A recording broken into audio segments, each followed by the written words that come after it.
सुरुवातीलाच बातमी आहे सगळ्यांसाठी महत्त्वाची आहे, कारण तुमचं व्हॉट्सॲप तपासून पहा, कारण जगभरात व्हॉट्सॲप सर्व्हर डाऊन झालंय.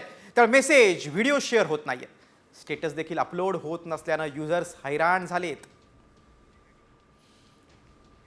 मेसेज आणि व्हिडिओ देखील शेअर होत नाहीत, त्यामुळे युजर्स हैराण झालेले आहेत.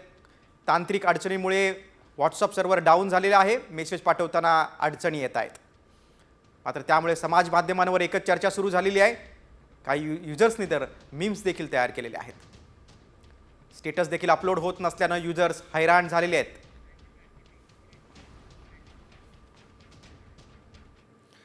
समाज माध्यमातली मोठी बातमी पाहिली. दुसरीकडे आता बातमी आहे यूपीआय संदर्भातली. आज दुपारी यूपीआय सेवा ठप्प झाली होती. यूपीआय पेमेंट करताना ग्राहकांना तांत्रिक अडचणींचा सामना करावा लागला होता. सकाळी 11:15च्या सुमारास तब्बल 222 युजर्सनं एकाच वेळी यूपीआय डाऊन झाल्याची तक्रार केली आणि वर्षभरातली यूपीआय डाऊन होण्याची ही 6वी वेळ आहे. एकसारख्या सोशल मीडिया प्लॅटफॉर्मवर देखील अनेक युजर्सनं या संदर्भात संताप व्यक्त केला होता. गुगल पे आणि पेटीएमला समस्या आल्या, भीम ॲपला देखील समस्या आल्या. देशभरात यूपीआय ठप्प झालं, लोकांचे पेमेंट फसले. 222हून अधिक तक्रारी आल्या. पेटीएम आणि गुगल पे, भीम ॲप हे देखील ठप्प झालं. एका वर्षात यूपीआय 6व्यांदा डाऊन झालेलं आहे. सकाळी 11:30च्या सुमारास यूपीआय बंद पडलं. समस्या कधी दूर होईल यावर मात्र एनपीसीआय गप्प आहे.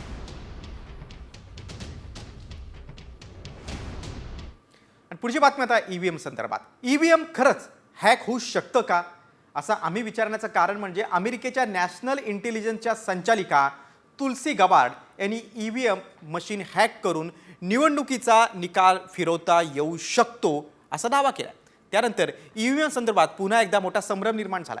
या दाव्यामुळे सत्ताधारी आणि विरोधकांमध्ये ईव्हीएमच्या मुद्द्यावरून पुन्हा वाद रंगण्याची चिन्ह नाकारता येत नाहीत. पाहूया एक खास रिपोर्ट.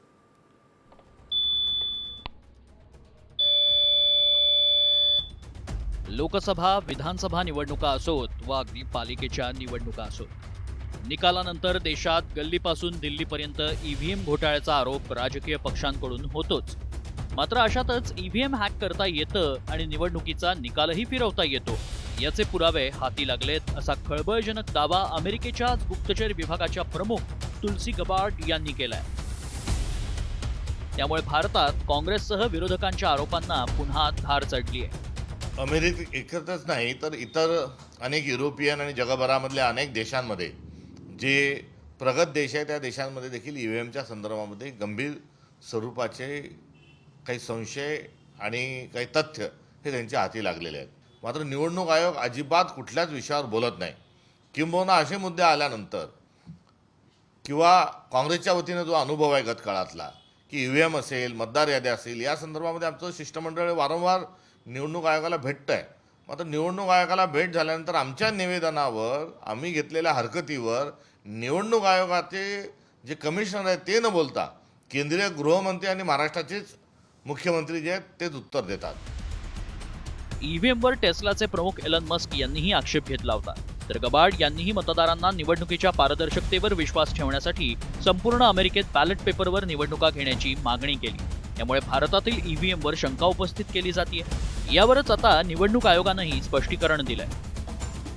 भारतातील ईव्हीएम इतर देशांपेक्षा वेगळं आहे. आतापर्यंत 5 कोटी व्हीव्हीपॅटची तपासणी करण्यात आली आहे. अमेरिकेप्रमाणे भारताच्या ईव्हीएम मध्ये ऑपरेटिंग सिस्टम नाही. भारतीय ईव्हीएम पूर्णपणे ऑफलाईन आहे. अमेरिकन मशीन्स इंटरनेटशी जोडलेले आहेत. भारतीय ईव्हीएम प्रोग्राम केल्यानंतर बदल अशक्य असतात. अमेरिकन यंत्रात बदल शक्य आहेत. भारतात ईव्हीएम बटन दाबल्यानंतर व्हीव्हीपॅट स्लिप बाहेर येते. अमेरिकन यंत्रात हे घडत नाही. अमेरिकेच्या गुप्तचर विभागानं ईव्हीएमची पोलखोल केली. मात्र निवडणूक आयोगानं भारतीय ईव्हीएम वेगळं असल्याचं ठासून सांगितलं. अमेरिकेतील या वादानं भारतात पुन्हा ईव्हीएमची चर्चा रंगली आहे. तर विरोधकांनाही आयतं खोलीत मिळाल्यानं त्यांच्या विरोधाला धार चढली आहे. आगामी निवडणुकीत हा मुद्दा गाजणार यात काही शंका नाही. ब्युरो रिपोर्ट, साम टीव्ही.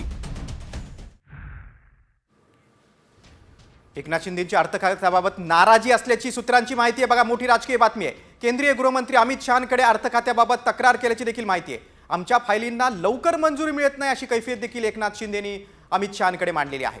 निधी वाटपावरून देखील शिंदेंनी आपली नाराजी व्यक्त केलेली आहे. केंद्रीय गृहमंत्री अमित शहा रायगड जिल्हा दौऱ्यावर आले होते, त्यावेळी एकनाथ शिंदेंनी अर्थ खात्याबाबत तक्रार केली. अर्थ खातं हे अजित पवारांकडे आहे.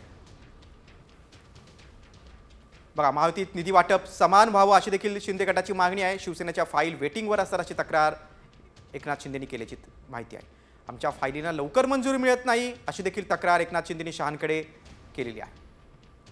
शिवसेना मंत्री आमदारांच्या विकास कामात अडथळे आणले जातात असं देखील शिंदेंचं म्हणणं आहे. निधी वाटपावरून एकनाथ शिंदेंनी अमित शहांकडे खंत व्यक्त केलेली आहे.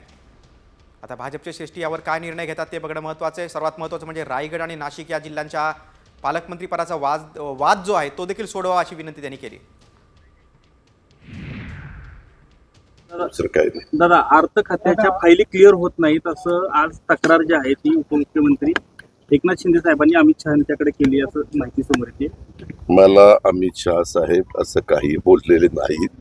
हे सूत्रांच्या माहितीनुसार सांगणं बंद करा. या संदर्भात मी सकाळपासून त्यांचा टेक ऑफ मुंबईला होईपर्यंत मी बरोबर होतो, स्वतः देवेंद्रजी बरोबर होते, स्वतः एकनाथराव शिंदे बरोबर होते. अमित शहांच्या रायगड दौऱ्यामध्ये चर्चा रंगली ती पालकमंत्री पदाची. शहांसाठी तटकरेंनी मेजवानी ठेवली.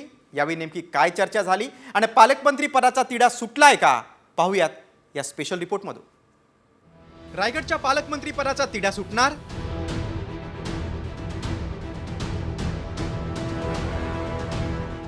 पालकमंत्री पदासाठी लंच डिप्लोमसी.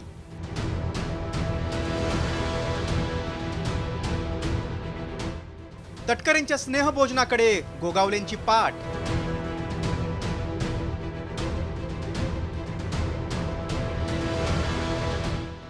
महायुती सरकारमध्ये पालकमंत्री पदावरून जोरदार रस्सीखेच सुरू आहे. त्यामुळेच रायगड आणि नाशिकच्या पालकमंत्री पदाला स्थगिती देण्यात आली. तब्बल 4 महिन्यानंतर आता पालकमंत्री पदाचा तिढा सुटण्याची आशा निर्माण झाली. त्याला कारण ठरलंय सुनील तटकरेंची लंच डिप्लोमसी. रायगड दौऱ्यानंतर अमित शहा, मुख्यमंत्री देवेंद्र फडणवीस, उपमुख्यमंत्री अजित पवार आणि एकनाथ शिंदेंनी स्नेहभोजनासाठी तटकरेंच्या घरी हजेरी लावली. मात्र ही कौटुंबिक भेट असल्याचं तटकरेंनी म्हटलंय. पालकमंत्री पदावर चर्चा हा विषयच नाही. शेवटी मी सुद्धा दीर्घकाळ राजकारणामध्ये वावरतो आहे. अशा वेळेला आपल्या विनंतीला मान देऊन ज्यावेळेला केंद्रीय गृहमंत्री येतात त्यावेळेला त्यांचं स्वागत करणं, त्यांच्या समेत आलेल्या सर्व नेत्यांचं स्वागत करणं हे माझं कर्तव्य आहे. ही काय राजकीय भेट नाही, ही एक कौटुंबिक भेट आहे. आणि पक्षाच्या पलीकडे जाऊन कौटुंबिक स्नेह कसा असू शकतो, कसे विचार असू शकतात, हे आज अमितभाईंच्या भेटीने या ठिकाणी दाखवलं. सरकारनं जाहीर केलेल्या यादीत रायगडचं पालकमंत्रीपद आदिती तटकरेंना तर नाशिकचं पालकमंत्रीपद गिरीश महाजनांना देण्यात आलं होतं. मात्र त्यावर शिंदे गटानं आक्षेप घेतल्यानंतर अवघ्या 24 तासात रायगडच्या पालकमंत्री पदाला स्थगिती देण्यात आली. त्यानंतर शिंदे गट विरुद्ध अजित पवारांची राष्ट्रवादी यांच्यात चांगलीच खडाजंगी रंगली होती. एवढंच नाही तर अमित शहांच्या दौऱ्यापूर्वी शिंदे गटानं उठाव करण्याची भाषा केली. रायगडला जेव्हा जाग येते तेव्हा रायगडमधून उठाव होतो आणि मग परिवर्तन होतं. हे देशाने किंवा राज्यांनी बघितलेलं आहे. त्याची पुनर्ती होऊ नये म्हणून वरिष्ठ नेतेगण या संदर्भात योग्य निर्णय घेतील आणि म्हणून आम्ही वेट अँड वॉचच्या भूमिकेत निश्चित आहोत. असं असलं तरी रायगडच्या कार्यक्रमानंतर अमित शहांनी तटकरेंच्या घरी स्नेहभोजनाला जाणं पसंत केलं. स्नेहभोजन करता करता अमित शहांनी पालकमंत्री पदाचा तिढा सोडवला अशी चर्चा आता रंगली आहे. आता ही शहांचा कौल तटकरेंच्या बाजूने असणार की भरत गोगावलेंच्या, हे पाहणं महत्त्वाचं आहे. गणेश कवडेसह ब्युरो रिपोर्ट, साम टीव्ही न्यूज, रायगड. दरम्यान खासदार सुनील तटकरेंच्या घरी स्नेहभोजनाला मंत्री भरत गोगावले यांनी दांडी मारली. मात्र यावर त्यांनी स्पष्टीकरण दिलंय. हेलिकॉप्टरमध्ये जागा नसल्यानं जाता आलं नाही असं स्पष्टीकरण गोगावले यांनी दिलं. निमंत्रण दिलं होतं त्याबद्दल दुमत असण्याचं कारण नाही आहे. परंतु ज्या वेळेला आम्ही गडावरनं खाली उतरत होतो त्यावेळेला अमितभाई आणि त्यांचा पूर्ण ताफा आणि ते सगळे त्या एका ह्याच्यामध्ये रोपेमध्ये बसून ट्रॉलीमध्ये खाली आले. आम्हाला त्या ट्रॉलीमध्ये जागा नव्हती. सगळे आम्ही मंडळी मागच्या रोपेला थांबलो होतो. आम्ही उतरायच्या अगोदरच त्यांचा ताफा पुढे निघून गेला होता. गाडीने जाईपर्यंत त्यांचं तिथलं ते खानपान जेवणपान होतं ते संपणार होतं आणि म्हणून करता तिथली पण व्यवस्था आम्हाला रायगडची बघावी लागते. त्यामुळे मला जाता नाही आलं. छत्रपती शिवाजी महाराजांच्या पुण्यतिथीनिमित्त गडावर आयोजित केलेल्या कार्यक्रमात उदयनराजेंनी अमित शहांसमोर 6 मागण्या आपल्या ठेवलेल्या आहेत. या मागण्या काय आहेत? त्यावर अमित शहानी काय उत्तर दिलं पाहूयात या स्पेशल रिपोर्टमधून. शिवरायांचा अपमान, 10 वर्षांची शिक्षा करा. उदयनराजेंच्या मागण्या, शहांचं मौन. राजेंच्या मागण्यांवर फडणवीसांचं आश्वासन.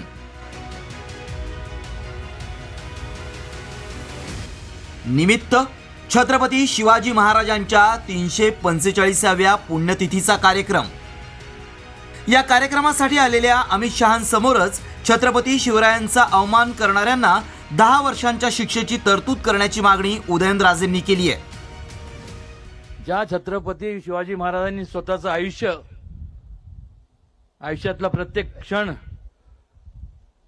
लोकांसाठी वेचला, त्यांच्या हितासाठी वेचला, आज त्यांचा अवमान केला जातो. आणि महाराजांच्या बाबतीत, महाजिजाऊंच्या बाबतीत आणि संभाजी महाराजांच्या बाबतीत एक कायदा करण्यात यावा, तो सुद्धा कॉग्निझेबल, नॉन बेलेबल, आणि किमान 10 वर्ष त्याला बेल मिळाली नाही पाहिजे. राज्यात छत्रपती शिवाजी महाराजांचा अवमान करण्याची जणू काही स्पर्धाच लागली आहे. आधी माजी राज्यपाल भगतसिंग कोश्यारी, त्यानंतर राहुल सोलापूरकर, पुढे प्रशांत कोरटकर, ही यादी मोठी आहे. त्यामुळे छत्रपतींचा अवमान रोखण्यासाठी आणि त्यांच्या कार्याचा गौरव करण्याबाबत उदयनराजेंनी अमित शहांसमोर 6 मागण्या मांडल्या. महापुरुषांच्या अवमानावर अजामीनपात्र गुन्ह्यासह 10 वर्षांच्या शिक्षेचा कायदा करा. छत्रपती शिवरायांचा शासनमान्य इतिहास प्रकाशित करा. सिनेमॅटिक लिबर्टीबाबत सेन्सॉर बोर्डाची स्थापना करा. रामायण बुद्ध सर्किट प्रमाणे शिवस्वराज्य सर्किट निर्माण करा. छत्रपती शिवाजी महाराजांचं दिल्लीत स्मारक करावं. राज्यपालांच्या बंगल्याच्या ठिकाणी शिवस्मारक करा. उदयनराजेंनी अमित शहांसमोर मागण्या केल्या खऱ्या, पण या मागण्यांवर अमित शहांनी सपशेल मौन बाळगलंय. तर या कार्यक्रमाला उपस्थित असलेले मुख्यमंत्री देवेंद्र फडणवीस यांनी मात्र मागण्यांच्या पूर्ततेचं आश्वासन दिलंय. आमच्या उदयन महाराजांनी काही मागण्या देखील या ठिकाणी केलेल्या आहेत. महाराजांची आमची चर्चाही झालेली आहे. त्या संदर्भात जी योग्य कारवाई करायची आहे ती तर आम्ही करणारच आहोत, कारण आमचं सगळ्यांचंच मत आहे की महापुरुषांचा अपमान, छत्रपतींचा अपमान करणाऱ्याला तर टकमक टोकावरनच लोटून दिलं पाहिजे. पण आपण लोकशाहीमध्ये आहोत, त्यामुळे लोकशाही अनुरूप या ठिकाणी नियम तयार करण्याचं काम हे आपण निश्चितपणे करू.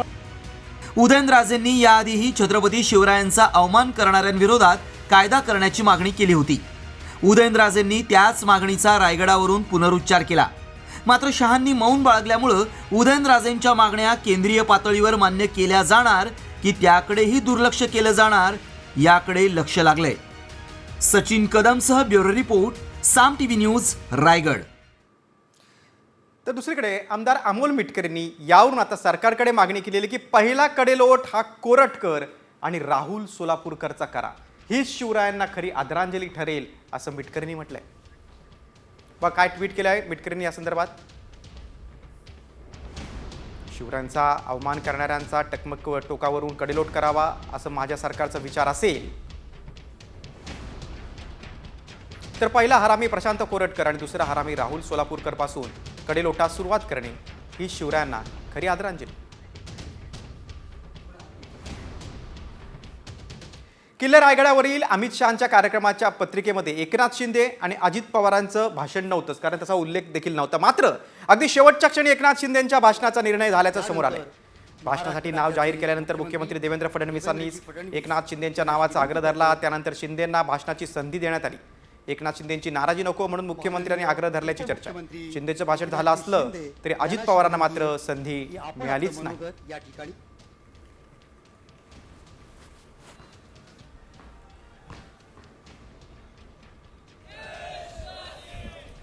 जी आपले मनापासून धन्यवाद. यानंतर महाराष्ट्र राज्याचे मुख्यमंत्री देवेंद्रजी फडणवीस यांना अशी विनंती करतो,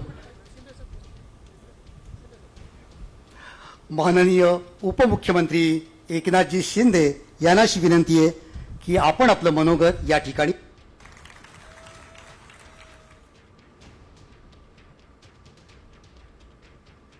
मला त्यांनी बोलायला सांगितलेलं होतं, परंतु जवळपास तिथं 2 वाजून गेलेले होते. मीच म्हटलं की आता डायरेक्ट मुख्यमंत्री बोला आणि अमित शहासाहेब बोला. त्या संदर्भामध्ये राज्याच्या वतीनं मुख्यमंत्री बोलले तरी आम्ही बोलल्यासारखं आहे. आता अमित शहांच्या भाषणाकडे. किल्ले रायगडावरील भाषणात अमित शहांनी लोकमान्य टिळक आणि बाबासाहेब पुरंदरे यांचा विशेष उल्लेख केलेला आहे. लोकमान्य टिळकांनी रायगड या पुण्यभूमीला स्मृतिस्थळ केलं असं शहा म्हणाले. टिळकांनी किल्ल्यावरील स्मारकासाठी संघर्ष केला असं देखील त्यांनी म्हटलंय. तर बाबासाहेब पुरंदरेंचं देखील योगदान मोठं आहे असे अमित शहाने आपल्या भाषणात म्हटलंय. शिवाजी महाराज के मंत्र को ही उन्होंने स्वराज मेरा जन्मसिद्ध अधिकार है और फिर से प्रस्तापित करने का काम तिलक महाराज ने किया और तिलक महाराज ने इस स्मारक के लिए संघर्ष शुरू किया. उनके जिंदा रहते तो वो नहीं हुआ, परंतु अंग्रेजों के रहते ही ये शिव जयंती से स्वराज तक का स्मारक यहां पर बन गया. आज मैं बाबा साहेब पुरंदरे जी को भी याद करना चाहता हूं. इसके पास में ही उन्होंने शिवाजी का एक बहुत बड़ा स्मारक बनाने का काम किया है. आता पुढच्या राजकीय बातमीकडे. केंद्रीय गृहमंत्री अमित शहांच्या महाराष्ट्र दौऱ्याच्या पार्श्वभूमीवर राऊतांनी एकनाथ शिंदेंना पुन्हा एकदा डिवचलेलं आहे.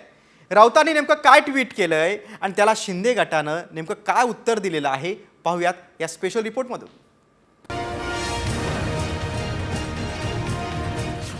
शहांच्या दौऱ्यापूर्वी शिंदेंना डिवचलं.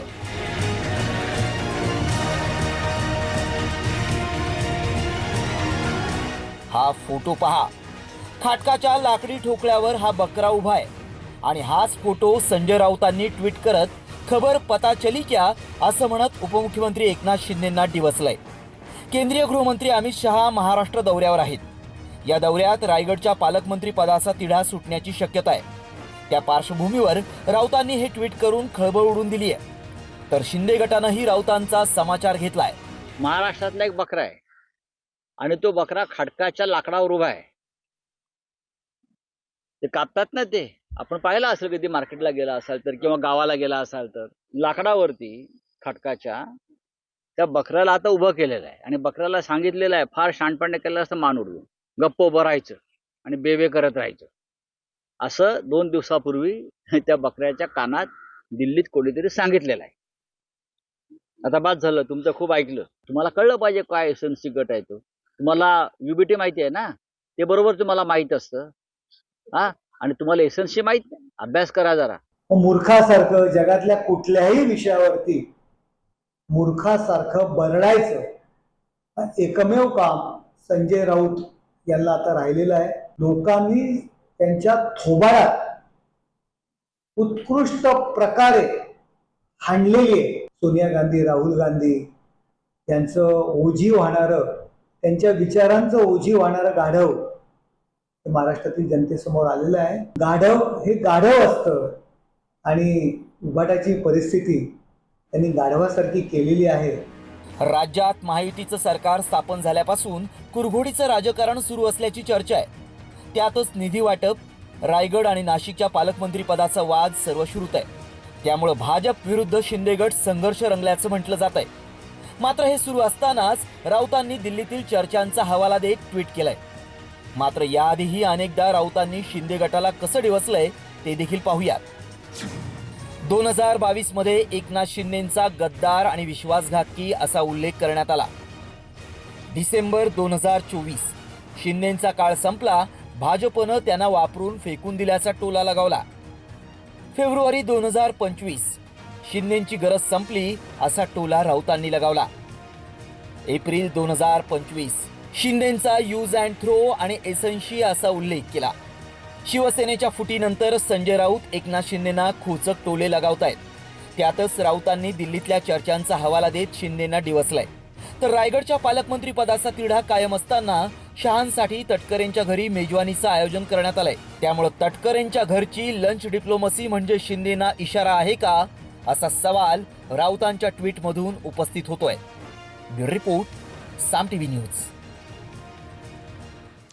पुढच्या बातमीकडे. खासदार संजय राऊतांनी काँग्रेसच्या नेत्यांना सल्ला दिलाय. हुकुमशाही विरुद्ध लढण्यासाठी एकत्र येणं गरजेचं आहे, त्यामुळे काँग्रेसनं आघाडीतील मित्रपक्षांशी संवाद ठेवावा असं राऊत म्हणाले. तर तो काँग्रेस पक्षाचा मेळावा होता, आघाडीचा नव्हे असं उत्तर काँग्रेसचे आमदार विजय वडेट्टीवार यांनी दिले.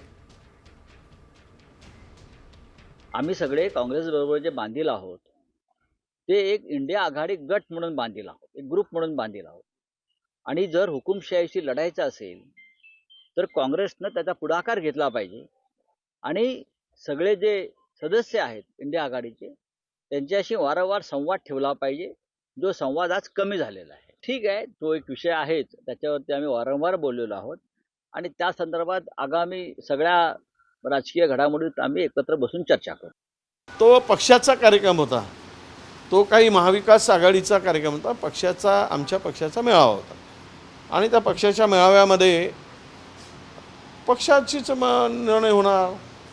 तो काही महाविकास आघाडीचा मेळावा नव्हता. एवढं थोडी सामन्याने लक्षात घ्यायला पाहिजे होते. मी त्यांच्यावर काही त्या संदर्भात टीका करणार नाही, पण त्यांच्या मनात काय आहे सामना लेखकाच्या संपादकांच्या, मी आज काही अंदाज घेऊ शकत नाही. पुढची बातमी साताऱ्यातून. अजित पवार आणि शरद पवार एकत्र आले होते. रयत शिक्षण संस्थेच्या बैठकीत दोन्ही पवार उपस्थित होते. यावेळी अजित पवार आणि शरद पवार बैठकीला अगदी शेजारी बसले होते. या बैठकीला दिलीप वळसे पाटील, काँग्रेसचे आमदार विश्वजित कदम हे देखील उपस्थित होते. सकाळी अजित पवार हे अमित शहांसोबत रायगडावर उपस्थित होते. त्यानंतर अजित पवार या बैठकीसाठी उपस्थित राहिले.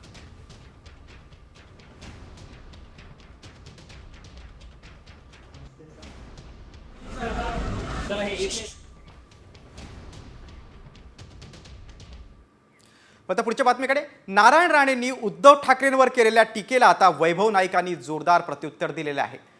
कोंबड्यांवरून कोणता नेता राज्यात परिचित आहे हे सगळ्यांनाच माहिती आहे. ठाकरेंवर टीका करण्याआधी राणेंनी कोकणासाठी काय केलंय हे सांगावं असा सवाल माजी आमदार वैभव नाईकांनी विचारलाय.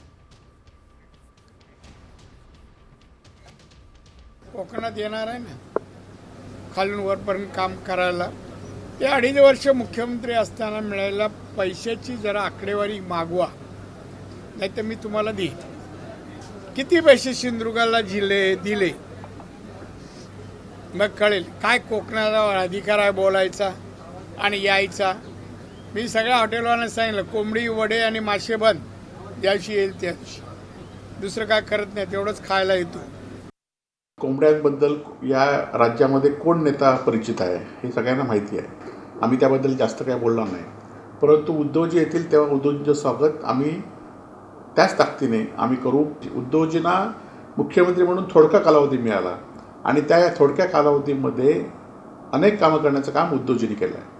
खरं तर नारायण राणेंनी सारख्या अनेक लोकांना उद्धवजींनी, बाळासाहेबांनी भरभरून दिलेलं आहे. अनेक लोकांना आमदार खासदार केले आहेत. हे सगळेच लोक काही नारायणसारखे कृतज्ञ असू शकत नाहीत, परंतु जनतेच्या मतामध्ये उद्धवजींचं नाव तुम्ही खोडू शकत नाही, ही वस्तुस्थिती आहे. आणि उद्धवजी जेव्हा येतील तेव्हा कोकणातील जनता भरभरून त्यांचं स्वागत करेल. पुढची बातमी आता मंत्र्यांच्या अजब सल्ल्याची. गुलाबराव पाटलांनी जळगावातील विद्यार्थ्यांना अजब सल्ला दिलाय. आम्ही पक्ष फोडतो तसे तुम्ही विद्यार्थी फोडा असा सल्ला मंत्री पाटलांनी दिलाय.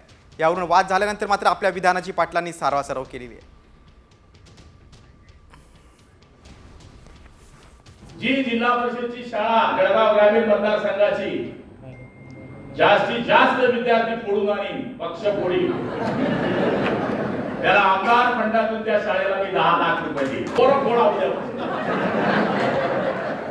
जे इंग्लिश मीडियमचे पोरं फोडतात या मास्तरांनी आजपासून तयारी करायची. मी विनोदाने बोललो, जसं आम्ही पक्षाचे काही कार्यकर्ते एकामेकाच्या पक्षामध्ये घेण्याचा प्रयत्न करत असतो तसं शिक्षकांनी हे करावं. त्याच्यामध्ये असा काही चुकीचा भाव नव्हता. पटसंख्या कशी वाढेल याच्याकरता एक सांगण्याचा एक विनोदाचा भाग होता. आता पुण्यातून एक धक्कादायक बातमी आहे. राजगुरुनगरमध्ये तरुणीवर अत्याचार करून तिची हत्या केल्याची धक्कादायक घटना घडलेली आहे. ओळखीचा फायदा घेऊन नवनाथ मांजरे या आरोपीनं तिच्यावर अत्याचार केला आणि त्यानंतर हत्या केली. या तरुणीला बाईकवरून येताना आरोपी नवनाथ मांजरे CCTV चित्रित झाला. राजगुरुनगर येथून लिफ्ट देण्याचा बहाणा करून आरोपीनं तरुणीवर अत्याचार केला. त्यानंतर भीमा नदीच्या कडेला तिला तो शेतात घेऊन गेला. तिथे अत्याचार करून तिची हत्या केली आणि मृतदेह भीमा नदी पात्रात फेकला. पुरावा नष्ट करण्यासाठी तरुणीचा मृतदेह भीमा नदी पात्रात टाकला आणि तरुणीची बॅग बाजूच्या विहिरीत टाकली. आरोपीला राजगुरुनगर पोलिसांनी आता अटक केलेली आहे. आरोपीनं गुन्ह्याची कबुली दिली आहे. एक अल्पवयीन 17 वर्षाची मुलगी ही क्लाससाठी म्हणून घरातून बाहेर पडली आणि नंतर ती संध्याकाळी घरी आली नाही.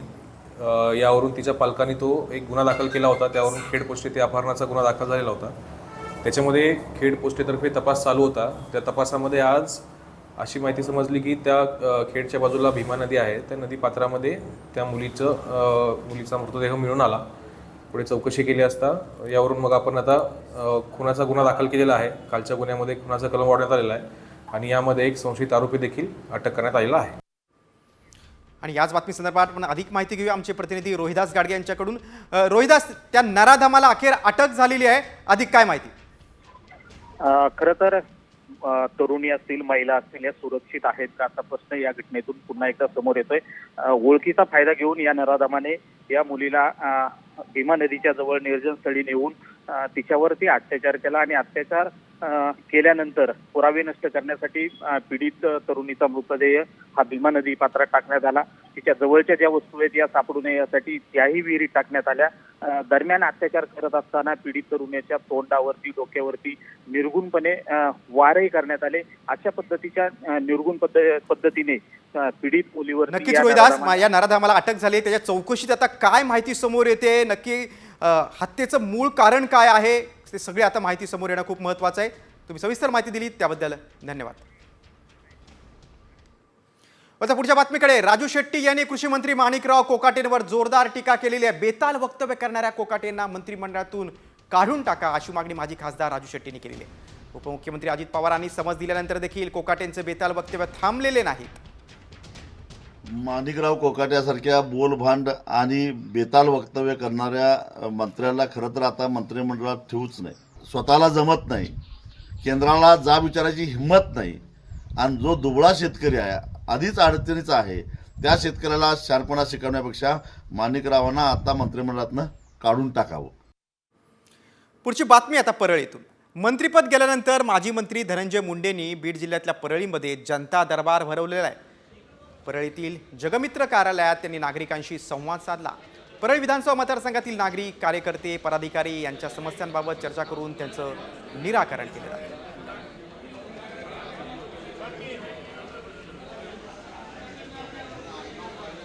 पुढची बातमी बीडमधूनच आहे. सरपंच संतोष देशमुखांची कराड गँगनं क्रूरपणे हत्या केली. त्यांच्या अंगावर तब्बल 150 वार केले होते. ज्या हत्यारांनी वार केले होते त्याचा परीक्षण अहवाल आता समोर आलाय. पाहूया या संदर्भातला एक खास रिपोर्ट. मारहाणीत देशमुखांवर 150 वार. कराड गँगनं बनवली खास हत्यारं. हत्यारांचा परीक्षण अहवाल सामच्या हाती. बीडमधील मस्साजोगचे सरपंच संतोष देशमुख हत्या प्रकरणी खटला सुरू झाल्यानंतर धक्कादायक माहिती समोर येते. देशमुखांना मारहाण करण्यासाठी वापरलेल्या 4 हत्यांचा परीक्षण अहवाल समोर आलाय. वाल्मिक कराड गँगनं देशमुखांना मारण्यासाठी हत्यारं बनवली होती.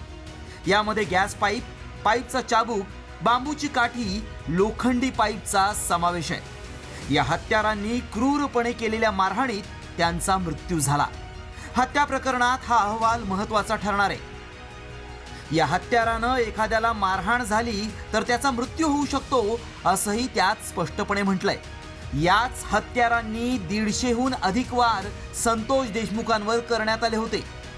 ही हत्यारं नेमकी काय आहेत पाहूया. गॅसचा पाईप, गाडीच्या क्लच वायरचा धातूचा चाबूक, लाकडी काठी आणि लोखंडी पाईप.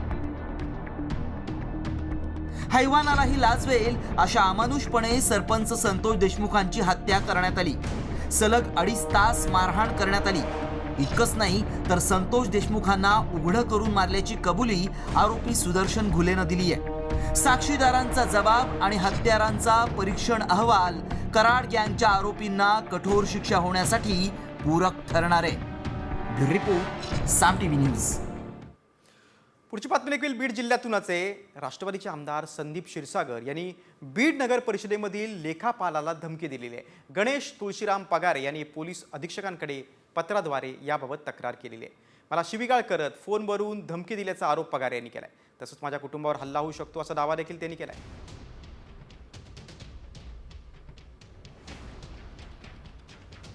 संदीप भाईचा फोन आला तर ते मला डायरेक्ट म्हणले, कुठे आहेस रे म्हणले, तुझ्या कसं वाटेल म्हणले तुला, असं काही घाणेरड्याशिवाय दिलं. म्हणलं भैया काय झाले, म्हणलं नेमकं मला कळू द्या, मला सांगा म्हणलं तुम्ही काय झाले ते. मग मी तक्रार समितीला येऊन देऊन दिलं. नेमकी का शिवीगाळ केली याच्या नाही त्याचं कारण नाही कळलं मला. आता पुढच्या बातमीकडे. राज्यभरातील अपात्र लाडक्या बहिणींचा लाभ आता बंद करण्यात आलेला आहे. यामध्ये सोलापूर जिल्ह्यातील 4 चाकी स्वतःच्या नावावर असलेल्या 12,000 महिला आहेत. तर संजय गांधी निराधार योजनेचा लाभ घेणाऱ्या सुमारे 28,000 महिला आहेत. आगामी काळात 2.5 लाखाहून अधिक उत्पन्न असलेल्या लाडक्या बहिणींचा लाभ देखील बंद होणार आहे. दरम्यान लाडक्या बहिणी योजनेसाठी राज्यभरातून 15 लाखाहून अधिक महिला अपात्र ठरल्या.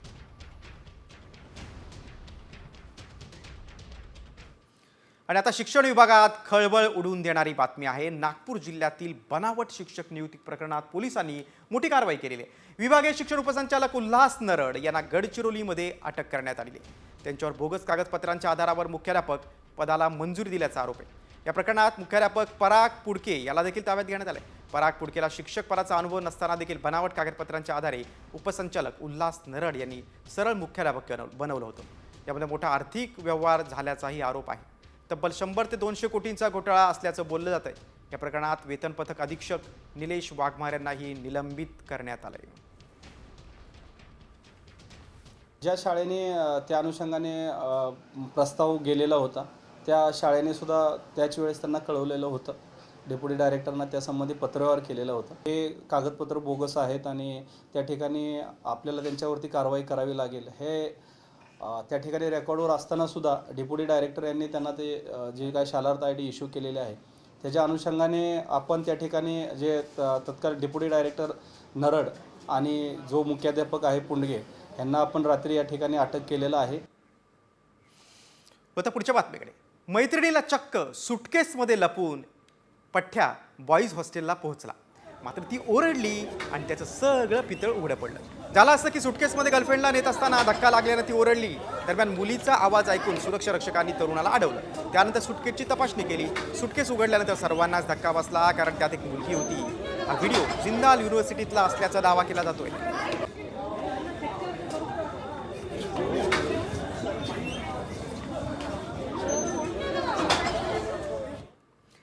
पुढची बातमी आता छत्रपती संभाजीनगरमधून साम टीव्हीच्या दणक्याची. मुलींची छेड काढणाऱ्या टवाळखोराला पोलिसांनी चांगलीच अद्दळ घडवलेली आहे. छेड काढून दहशत निर्माण करणाऱ्या आरोपीची पोलिसांनी धिंड काढली. शहरात वारंवार छेडखाडीच्या घटना घडत असल्यामुळे जरब बसावी यासाठी पोलिसांनी आता कठोर पाऊल उचललेलं आहे. काल टवाळखोरी केली, आज पोलिसांनी धिंड काढली. आपण नशेत हे कृत्य केल्याचा दावा मात्र या आरोपीनं केला. मला सांग, तू हे असं का केलं? नशात होतो मी, ड्रिंक केलेली होती, मला काही कळालं नाही सर. किती दिवसापासून करतो हे सगळं? त्या आधीच पहिलीच वेळेस झालं, माझ्या पहिल्याच वेळेस झालं. आणि मग तुझ्याबरोबर कोण कोण होते? कोणीच नव्हतं. असं कसं शक्य? तुम मागे गाडी मागे कोणतरी मित्र असतील ना? नाही, कोणीच नव्हतं. बरं. या परिसरामध्ये तू किती दिवसापासून फिरतो? एकच दिवस आलो त्या दिवशीच. हां, याच्यानंतर इतकं धाडस कसं शक्य? आलो हे सहज इकडून. दारू पिला होता का? ड्रिंक केलं. हां.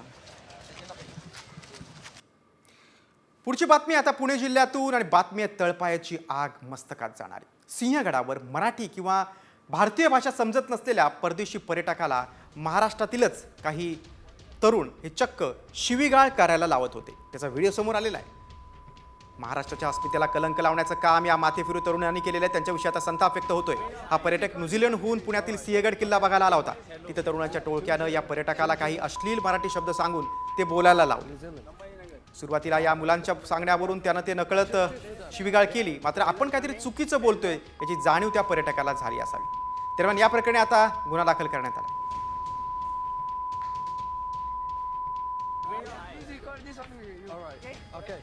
Hello. Tuja. कडून ही खूप मोठी चुकी झाली. मी भानच ठरवले की मी गड किल्ल्यावर आहे आणि नादानीमध्ये मित्रांमध्ये घाण शिवी देऊन टाकली. माझ्याकडून खूप मोठी चुकी झाली. प्लीज मला माफ कर.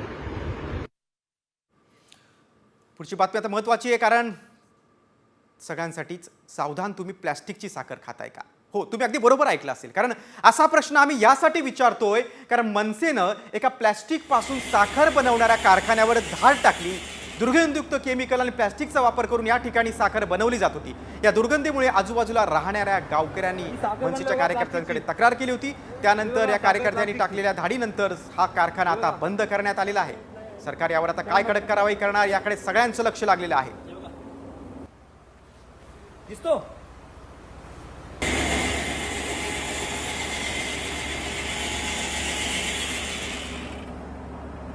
गेल्यानं समजलं आम्हाला त्या प्लास्टिकमधून बारीक बारीक दाणे साखरेचे निर्माण होत होते आणि जेव्हा कंपनी चालू असताना भरपूर सारा वास, भयंकर वास होता.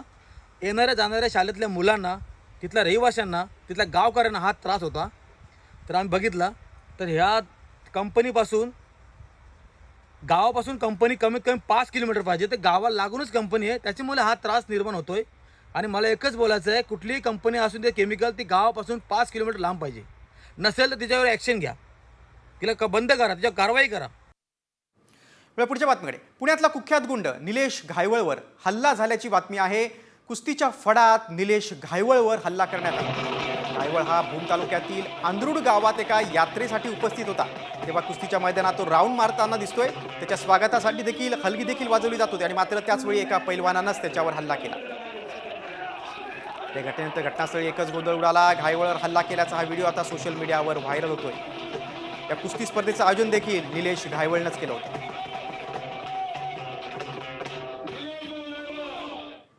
पुढची बातमी आता अहिल्यानगरमधून.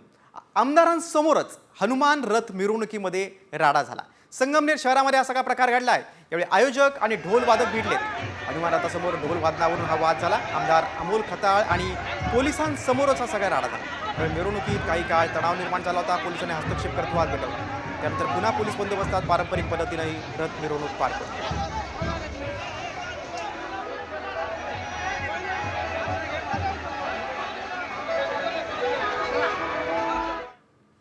बातमी पुढची मुंबईतून. घाटकोपर भागामध्ये कबड्डी स्पर्धेत राडा पाहायला मिळाला. आमदार चषक रणसंग्राम स्पर्धेमध्ये 2 गट आपापसात भिडले. एकमेकांवर खुर्च्या देखील मारण्यात आल्या. स्पर्धेच्या 3ऱ्या दिवशी 2 गटातही हाणामारी झालेली आहे.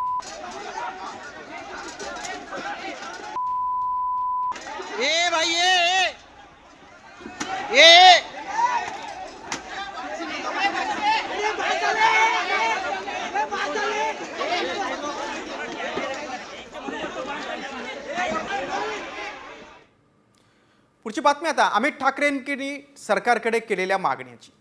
राज्यातील सर्व शाळा महाविद्यालयांना आता मराठी नाव बंधनकारक करा अशी मागणी राज ठाकरेंचे पुत्र मनसेचे नेते अमित ठाकरेंनी मुख्यमंत्र्यांकडे केलेली आहे. सर्व बोर्डाच्या खाजगी अनुदानित विनाअनुदानित शाळांना दर्शनी भागात मराठीत नामफलक लावणं सक्तीचं करावं अशी मागणी देखील त्यांनी केलेली आहे. मराठीला अभिजात भाषेचा दर्जा मिळाला आहे. आता त्याचा कठोर अंमलबजावणीसाठी शासनाकडून विशेष प्रयत्न होणं गरजेचं आहे असं देखील अमित ठाकरेंनी म्हटलंय.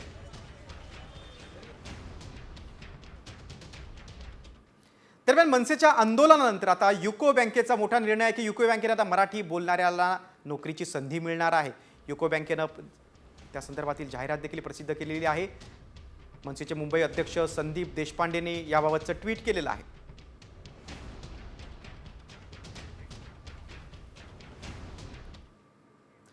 पुढच्या बातमीकडे. राज्यभरात अनेक मोठ्या मंदिरांमध्ये आता ड्रेस कोडचा नियम लागू आहे आणि आता या मंदिरांच्या यादीत अष्टविनायकाची देखील भर पडलेली आहे. अष्टविनायक गणपतींपैकी मोरगावचा मोरेश्वर, थेऊरचा चिंतामणी, सिद्धटेकचा सिद्धिविनायक यासह चिंचवडचा मोरया गोसावी संजीवन मंदिर आणि खार नारंगी या मंदिरातील दर्शनासाठी पोशाखाची नियमावली जाहीर करण्यात आली. मात्र ही सक्ती नाही, तर मंदिराचं पावित्र्य राखण्यासाठी तोकडे कपडे परिधान करून दर्शनासाठी न येण्याची विनंती ट्रस्टकडून करण्यात आली.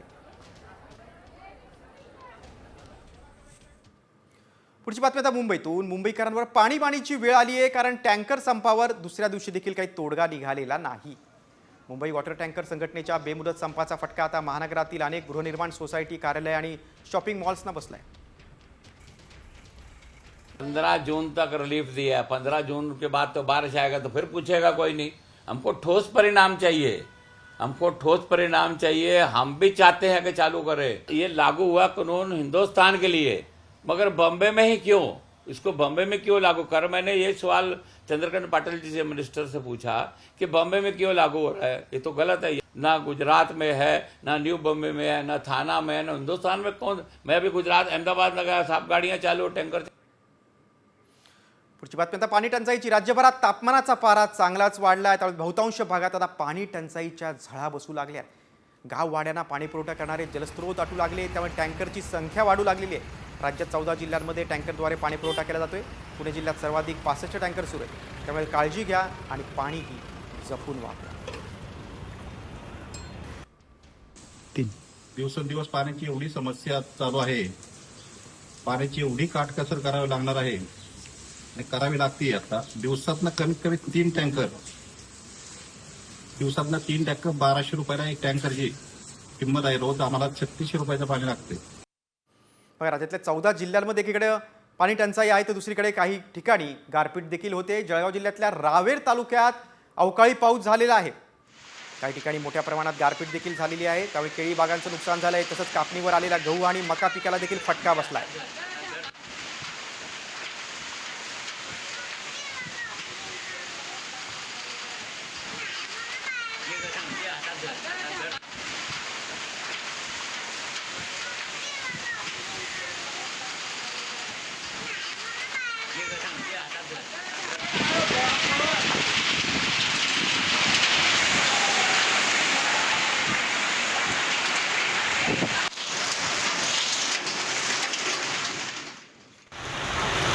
जळगावनंतर पुढची बातमी, नाशिक जिल्ह्यातून येवल्यामध्ये जोरदार पाऊस झालेला आहे। अचानकपणे हा अवकाळी पाऊस झालेला आहे, वादळी वाऱ्यासह जोरदार पाऊस झालेला आहे, त्यामुळे कांदा पिकाला फटका बसण्याची शक्यता आहे।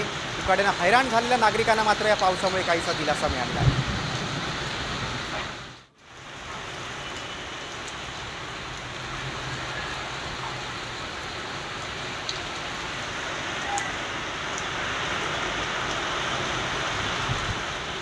उत्तर महाराष्ट्रात आता जाऊ आपण विदर्भामध्ये, कारण विदर्भात देखील पाऊस झाला आहे। अमरावती जिल्ह्यात वादळी वाऱ्यासह जोरदार गारांचा पाऊस पडलाय।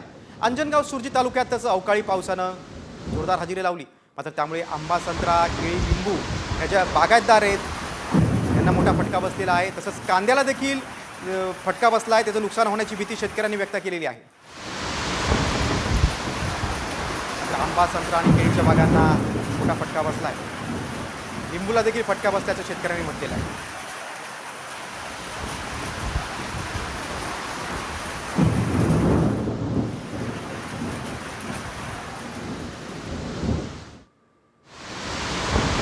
अवकाळी पाऊस आणि गारपिटीनं कांद्या पिकाचं मोठं नुकसान झालेलं आहे। नाशिक जिल्ह्यातील येवल्यामध्ये गारपिटीचा फटका बसलेला आहे, कांद्याच्या पिकाला फटका बसला आहे, शेतकरी हवालदिल झाला आहे। तातडीनं पंचनामे करत मदत द्यावी अशी मागणी आता कांदा उत्पादक शेतकऱ्यांनी केलेली आहे, कारण हा कांदा पावसामुळे खराब झाला आहे।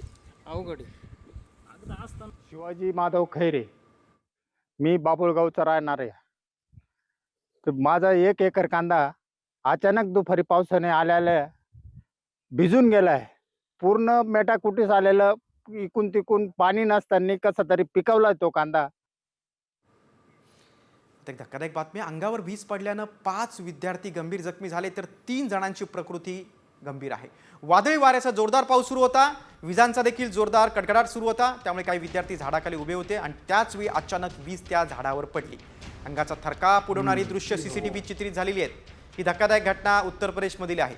सर्व विद्यार्थी मुरादाबादच्या पाकबडा परिसरातील आहेत। तीर्थकार महावीर विद्यापीठात महावीर जयंतीनिमित्त ते सगळे एकत्र आले होते। जखमी विद्यार्थ्यांना तातडीनं रुग्णालयात दाखल करण्यात आलं, तिघांची प्रकृती गंभीर आहे।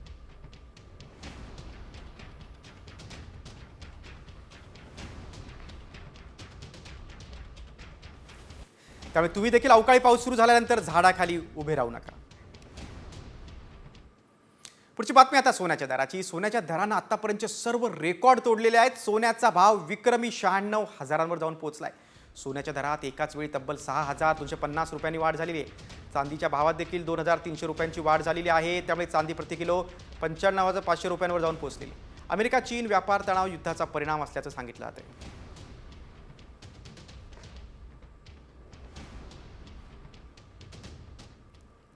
माझ्या मते तर लाखाच्या वर जाण्याची शक्यता कमी आहे, पण काही सांगता येत नाही. युद्ध, व्यापार युद्ध कसा रंग घेईल याच्यावरच सगळं डिपेंड.